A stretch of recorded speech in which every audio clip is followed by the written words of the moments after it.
मैत्रिणींनो, आज मी तुमच्यासोबत जुन्या शर्टचा खूप मस्त उपयोग शेअर करणार आहे। तसं तर यूट्यूबवर जुन्या शर्टचे भरपूरसे उपयोग उपलब्ध आहे, परंतु आज मी तुमच्यासोबत काहीतरी आगळा वेगळा जुन्या शर्टचा उपयोग शेअर करणार आहे। तर जुन्या शर्टचे जे कफलिंग्स असतात ते सर्वप्रथम आपल्याला कट करून घ्यायचे आहे। कट केल्यानंतर व्हिडिओत दाखवल्याप्रमाणे त्याला फोल्ड करायचं आहे आणि त्याची जी बटन असते ती पॅक करायची आहे व जी ओपन साइड आहे ती स्टिच करायची आहे, नाही तर ग्लूगनच्या हेल्पने चिपकून घ्यायची आहे। आणि बघू शकता अगदी एका मिनिटात आपला मस्त हा ऑर्गनायझर रेडी आहे।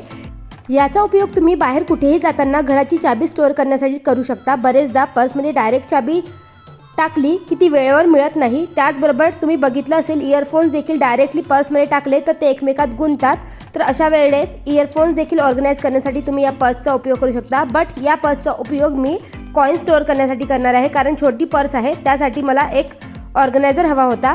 त्या व्यतिरिक्त दुसऱ्या कपलिंगचा उपयोग तुम्ही वायर ऑर्गनाइज करण्यासाठी करू शकता।